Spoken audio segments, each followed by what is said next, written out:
Seguimos adelante recibiendo con el gran gusto de siempre al señor senador del Frente Amplio y vertiente artiguista, Enrique Rubio. Buen día, ¿cómo le va? Bien, muy bien, ¿cómo están? Bien, muy bien, disfrutando de este lunes seguramente, que comienza con mucha actividad. ¿Cuál es su agenda, por ejemplo, para hoy?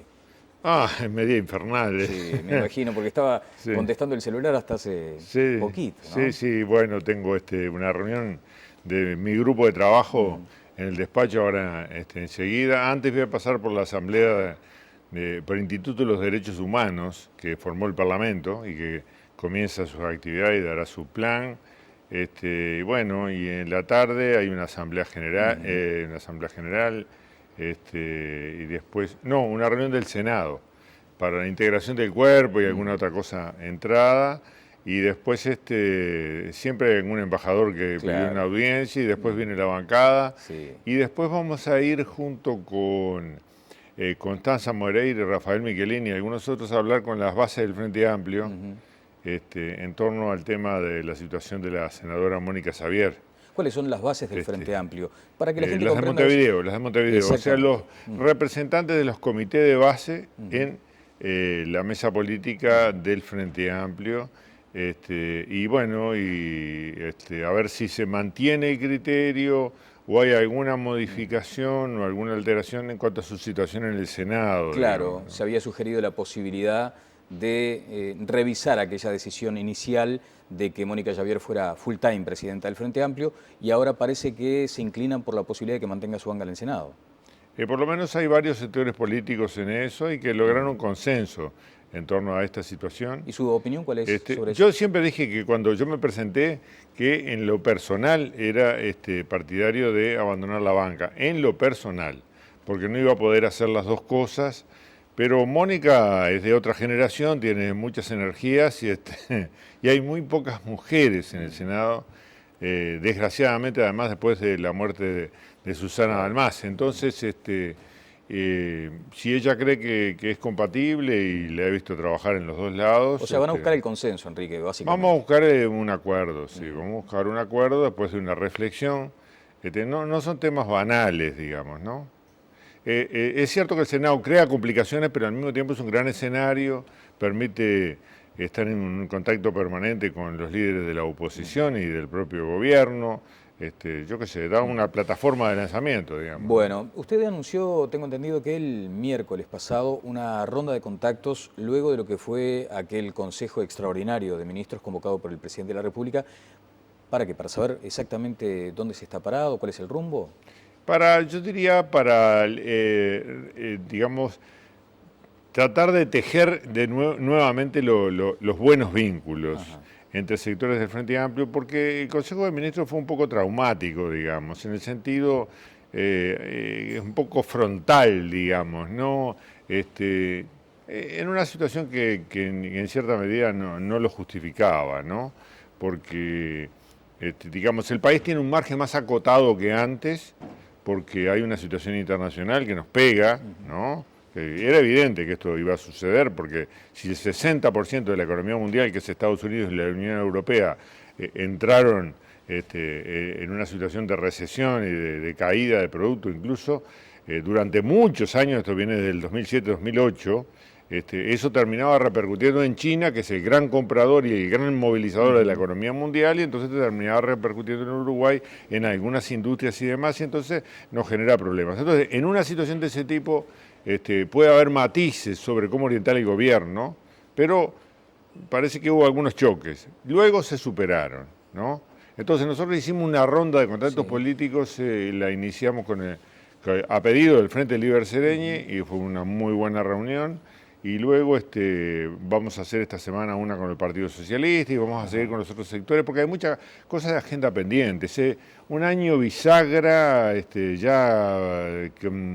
que donde lo electoral está muy cerca. Claro. Hay que ver cómo se dan las realizaciones finales o más importantes de este gobierno. Bien, ¿no? ahora, ¿cómo se compadece el necesario ajuste de esa situación interna con aquella cosa que lo advirtió el propio ministro de Transporte, el riesgo de los perfilismos de cara a un tercer gobierno del Frente Amplio? Y yo creo que conversando, ¿no? El riesgo de los perfilismos siempre existe.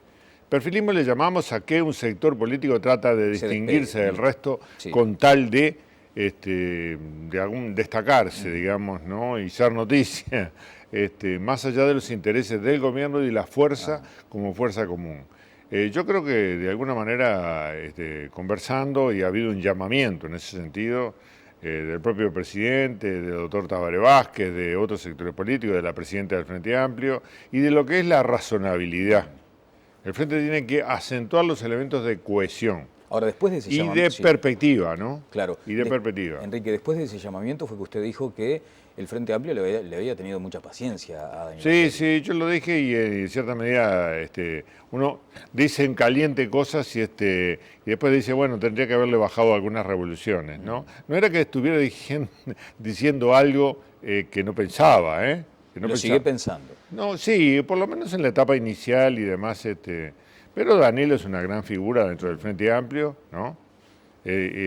Uno a veces desearía, pero eso no es un problema solo del ministro de Economía, ¿no? A veces desearía que algunas decisiones muy importantes en materia de rumbo económico y social del país fueran un poco más consultadas con la fuerza política, ¿no?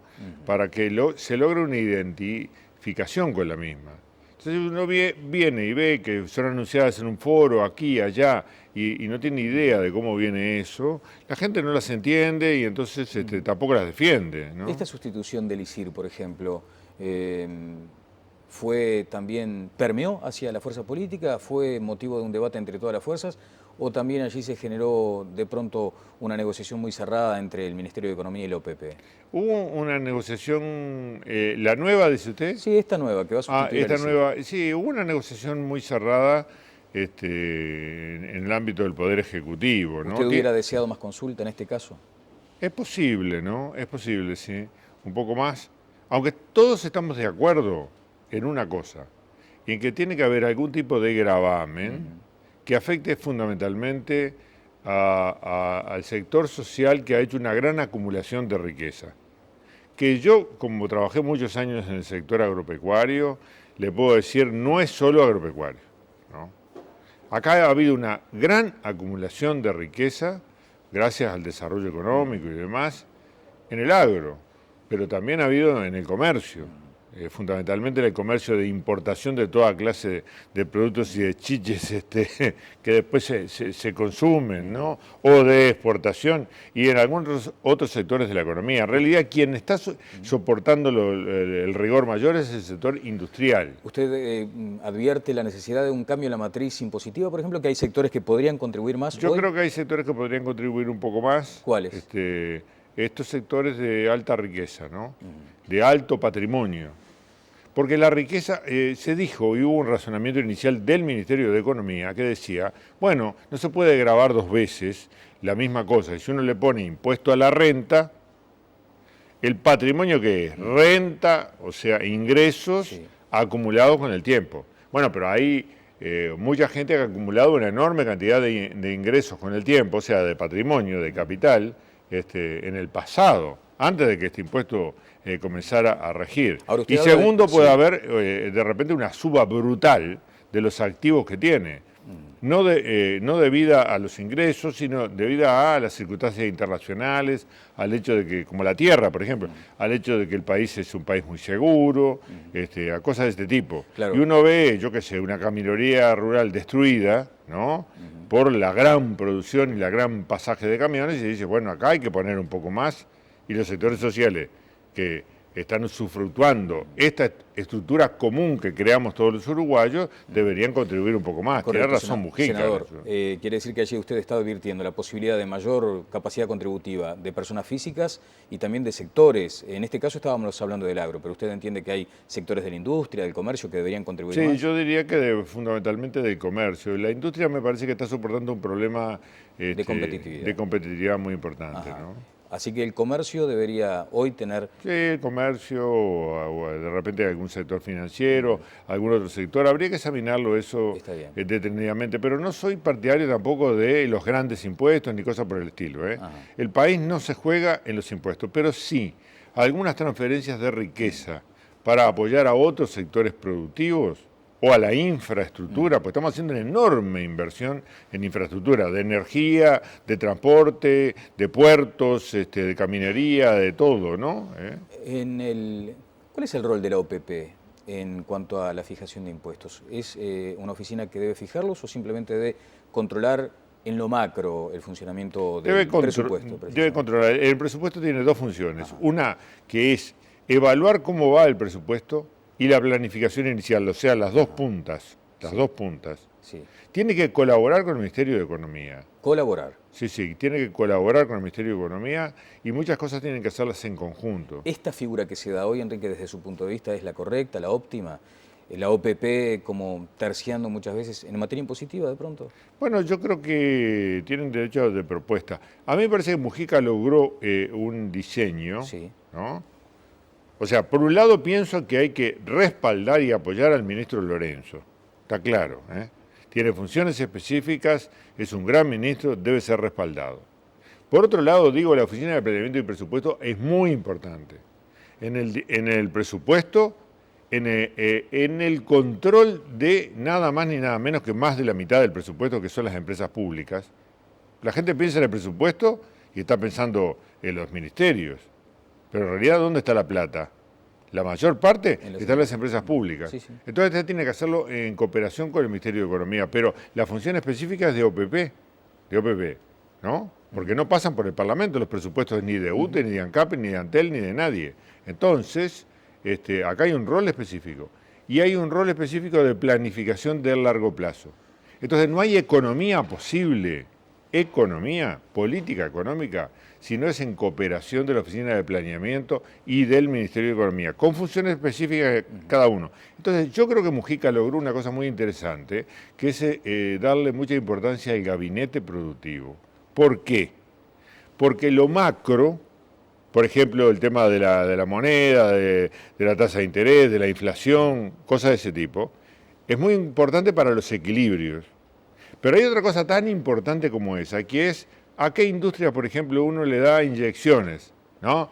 La apoya, porque entiende que está pasando por un mal momento, que es lo que se llaman políticas sectoriales, ¿no? Eso, en realidad, ¿quién lo decide? Más que nada el Ministerio de Industria. Hay otras que tienen que ver con la OPP, como veíamos. Hay otras que tienen que ver con los salarios. La complementariedad y no la confusión de roles. No la confusión de roles. No confundamos los roles, pero tampoco hagamos repúblicas aisladas, donde cada ministerio es como una especie de pequeño feudo, digamos, que es la historia del Uruguay, ¿eh? La cuotificación política ha sido un motivo de discrepancia suya, personal, sí, con ese tipo de estilo. O sea, decir, bueno, el ministro tiene que ser tal o cual y su equipo además del mismo sector. Sí. Estoy radicalmente en contra de eso. Se lo dije al presidente Mujica de entrada. Estoy radicalmente en contra de las cuotificaciones políticas. Me parece muy inteligente la política que siguió Tabaré Vázquez de incorporar a todo el mundo en el gabinete para que la fuerza política se sintiera comprometida. Que en una primera etapa lo hizo con los líderes políticos, después dijo, bueno, vamos a bajar el perfil etario, digamos, ¿no? Claro. Y vamos más a los técnicos. Sí, eso está bien. Ahora, la cuantificación política en el sentido de que tal ministerio para tal sector y tal ministerio para tal sector y prácticamente en algún caso hasta el sector decide quién es el ministro, eso me parece que no, pésimo. ¿Por qué? Porque un sector puede tener la mejor persona o de repente puede no tenerla. Es el caso del Ministerio de Salud. Y yo creo que ha habido casos, sí, ha habido casos en que han mostrado que ha habido que cambiar el ministro, ¿no? Cambiar el ministro, pero ha habido que cambiar el ministro no por razones, en este caso jurídicas, sino por razones de incompetencia. Entonces, o de no tener la suficiente fuerza, porque ser ministro es una cosa muy complicada. Hay que tener conocimiento político, hay que tener conocimiento técnico. ¿Y el sector se ha sentido excluido, Rubio? ¿Cuál sector? El suyo. No, para nada, nada. Nosotros tenemos, a pedido del presidente, ¿no? Pedido del presidente. Fue una conversación inicial que yo tuve con él y me dijo, acá hay un hueco, ustedes tienen una persona que tiene gran capacidad de negociación y demás, y que es joven, que es Brenta, ¿qué les parece si va al Ministerio de Trabajo? Está disponible. Le digo, fue la respuesta nuestra. Pero si se va a Brenta, por ejemplo, debería ser alguien de vertiente ardilla. No necesariamente. Eso es cuotificación. Exacto. No. Y contra eso están ustedes. Y contra eso estamos nosotros, sí. Bueno, ¿qué le pareció las declaraciones del presidente hablando de que estamos infectados de contadores, escribanos? Muy propia del estilo Mujica, digamos, ¿no? Un poco exageradas, ¿no? Un poco exagerada. Razonable en un punto. A ver, ¿en cuál? En el punto de que hay una industria del juicio contra el Estado. Ajá. Que no fue advertida solamente por él, fue advertida desde el primer momento por el anterior presidente y por su secretario personal. Claro, pero acá estamos hablando, senador Rubio, de lo que dijo el presidente Mujica respecto a quienes promueven juicios contra el Estado, el caso del Plan Fénix. Si quiere hablamos de eso, no hay ningún inconveniente. Sí, Lo que yo quería hacer referencia es sobre estas últimas declaraciones en la Expo Activa de Soriano, cuando dice que estamos dominados por economistas, escribanos, que hay demasiado de eso, que nunca se montaron a un arado, por ejemplo, que nunca se sentaron a un arado. Sí, bueno, es una manera muy gráfica de decir, bueno, hay algunas... Bueno, él le estaba respondiendo a algún economista crítico. Sí, a Gabriel Odone. Sí, a Gabriel Odone, que es un muy buen economista, pero que se ha puesto muy incisivo.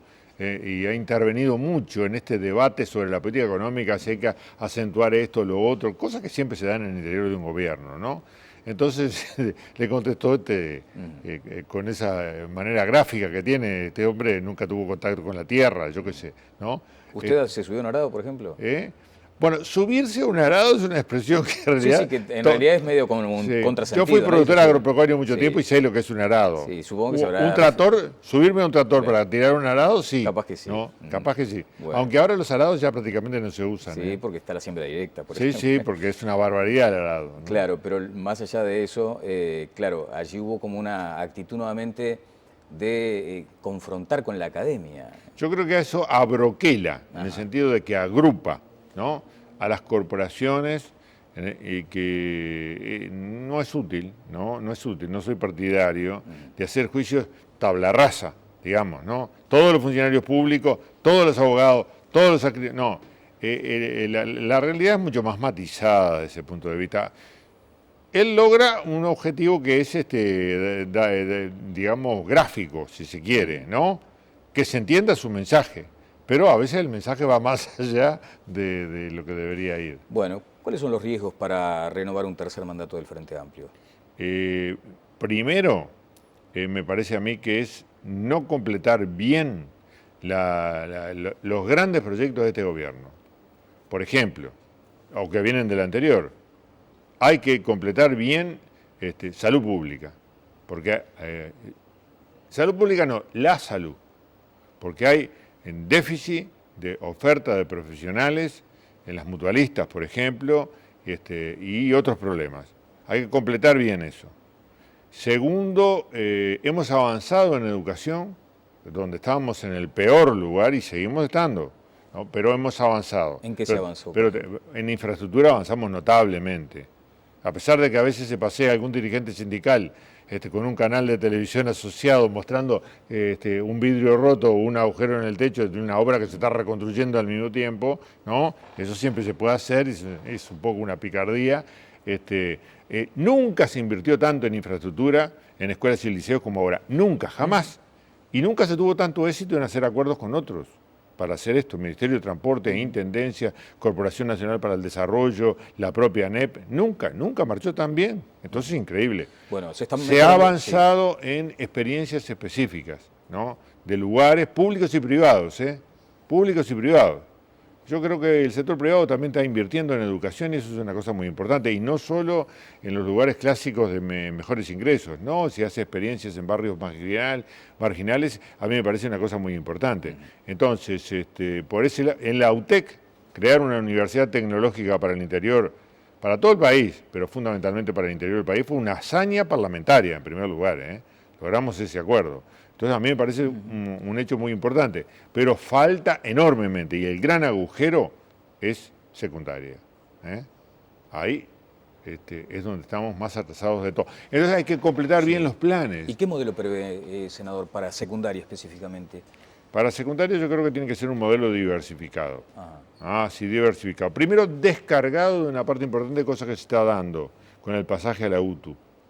es una especie de monstruo de enormes dimensiones. Entonces el pasaje a la UTU y a la enseñanza tecnológica va a descargar en una parte importante secundaria. Y segundo, tiene que ser diversificado en cuanto a distintas realidades que hay en distintas partes del país, ¿no? Bien, senador, ¿no tocó la seguridad, por ejemplo, como un asunto? Me parece que es donde más hemos avanzado.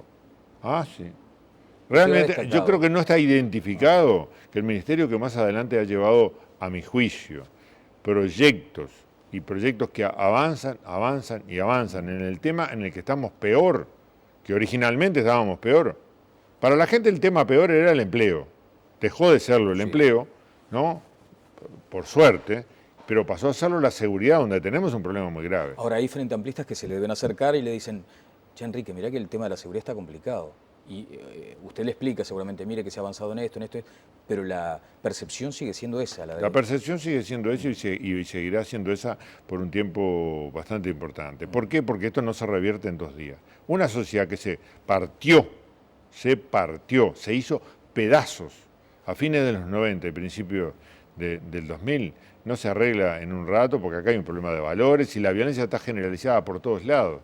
Es la vía corta para la resolución del conflicto y de la frustración para sectores sociales enteros. Entonces, cuando la gente empieza a entender eso de esa manera, el tema se complica. Ahora, me parece que vamos avanzando, pero que no es un problema solamente del Ministerio del Interior. O la sociedad cambia en su sistema de valores, ¿no? O este problema es insoluble. Entonces, lo que yo sí creo que el Ministerio del Interior, en lo que le compete, ha avanzado y ha avanzado notablemente. Todavía no es muy visible en el problema de seguridad porque no depende solamente del Ministerio del Interior, pero estamos mucho mejor. En estas reuniones internas a las que usted alude respecto al Frente Amplio, ¿no se le pide mano más dura, por ejemplo, al Ministerio? Se pide, sí, hay pedidos diversos, pero no es que el Ministerio no lo pida. Por ejemplo, el Código de Faltas de invento de quién es, del Ministerio del Interior. ¿Dónde está? Está en el Parlamento, va a ser aprobado. Va a ser aprobado. Tendrá que ser después aplicado judicialmente. Eso quiere decir que si usted o si alguien se metió en un contenedor o lo tiró la basura para afuera, es una falta que debe ser sancionada duramente desde el punto de vista social. En cualquier país del mundo, así esté con el saco y la corbata y todo lo demás, lo ponen a cortar pasto 15 días en tareas comunitarias por haber cometido una falta, por ejemplo. Entonces, hay una legislación que se está modificando. Esta legislación es una legislación más dura. Bien. ¿Imagina un Parlamento sobre el horizonte que ustedes imaginan seguramente, la posibilidad de renovar un tercer mandato del Frente Amplio, sin mayorías parlamentarias? Digo, es posible. Es posible, sí, es posible. ¿Es transitable ese camino? Es transitable, se podría llevar, pero es altamente conveniente mantener la mayoría parlamentaria. Ahora, eso va a depender de una manera muy sustantiva de las realizaciones de esta segunda parte del mandato y del candidato. Del candidato. Es un tema muy clave en el Uruguay. La política está muy personalizada, ¿no? ¿Y el candidato quién es? Y yo creo que el candidato es Tabaré Vázquez. Si Tabaré Vázquez no acepta por razones personales, cosa que tiene toda la legitimidad del mundo, tendremos que apelar a una nueva generación. Y hay figuras de una nueva generación. ¿Y usted tiene dudas sobre si Vázquez aceptará o no finalmente? Tengo dudas.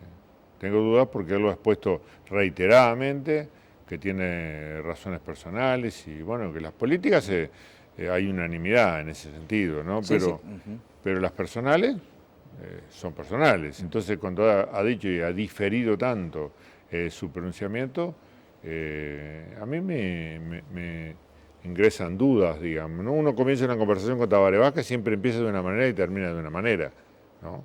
Siempre él dice que esto no lo tiene definido, luego se conversa sobre el futuro del Uruguay, los planes en esto, en lo otro, en lo tercero, en lo cuarto, luego él reitera este razonamiento, y esto lo hace con todo el mundo. Entonces, yo no daría por obvio lo que todos dan por obvio. Digo, es altamente probable, pero es una decisión personal. Hay quienes dicen que Vázquez condiciona su candidatura al zigzagueo, a que se termine el zigzagueo. en el gobierno. ¿Usted entiende que es un elemento determinante para su decisión final también?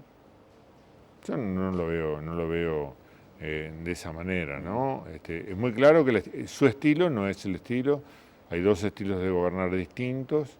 Es importante que este gobierno culmine su mandato con grandes realizaciones. Yo creo que ya ha hecho grandes realizaciones, muchas no son visibles a veces por este chisporroteo sobre temas secundarios, pero a mí me parece que en realidad su decisión va a depender de la evaluación que realice, ¿no? ¿Y el Frente Amplio tiene su plan B?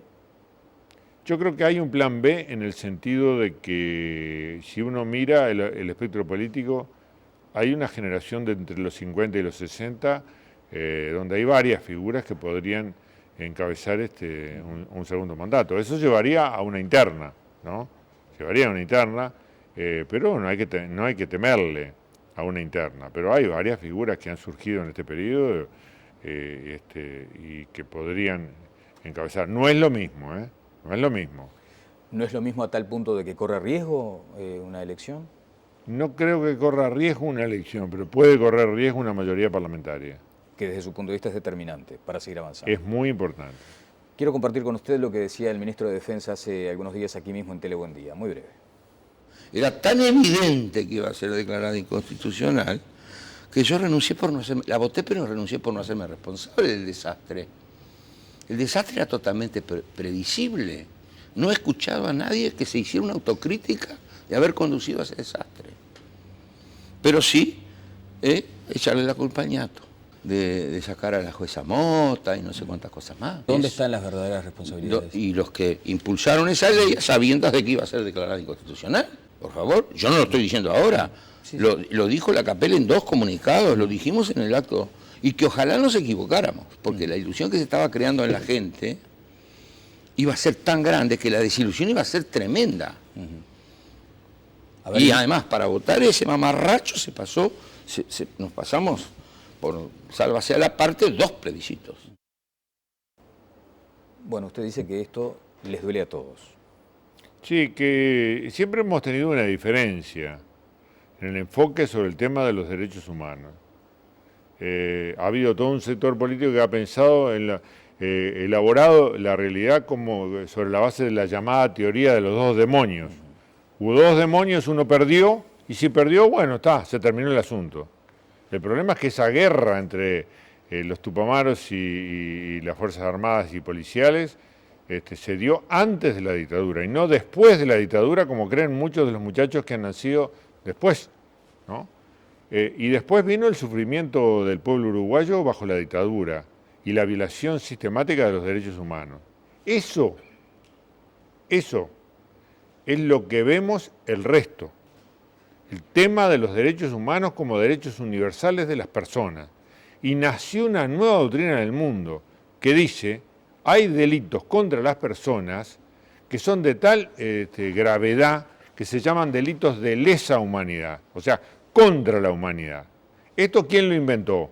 Esto lo inventó Europa y Estados Unidos en el año 1968, cuando vio que quedaban nazis sueltos huyendo por el mundo y que podía prescribir las atrocidades que habían cometido en los campos de concentración. O sea que podían ser delitos que pasado el tiempo no eran más delitos. Entonces, ¿qué hicieron? La Convención Internacional de Imprescriptibilidad, o sea, no prescribe, no caduca, no termina, no se le da no se exonera a una persona del delito que cometió. Nunca más, nunca más. Y esa convención, que es del año 68, nosotros la firmamos enseguida y le dimos fuerza parlamentaria en el 2001. Y entonces la Corte ha dicho por mayoría, no la minoría, no dijo eso, dijo lo contrario, que en realidad la convención no rige porque es del 2001 y estos delitos fueron anteriores. Pero da la casualidad que la convención se encabeza con una cápite que dice en su texto, esto se refiere a los delitos de lesa humanidad cualquiera sea el tiempo y el lugar en que se hayan cometido. Cualquiera sea el tiempo y el lugar en que se hayan cometido. Sobre esa base legislaron, Rubio, Quiere decir Sobre que le esa base dolió legislamos. aquello del mamarracho, digamos. Pero el artículo primero de digamos, de que el Estado recupera la pretensión punitiva, la Eso Corte sigue no firme. lo Eso sigue firme. impugnó. ¿Ese es el artículo que permite seguir investigando? El de la imprescriptibilidad El primero. permite la investigación y la condena, claro. Este Bueno. es el tema clave. Lo del Porque si usted auto- me dice, bueno, los homicidios a los 20 años, a los 23, en fin, terminaron, no importa, bueno, se extinguió como delito.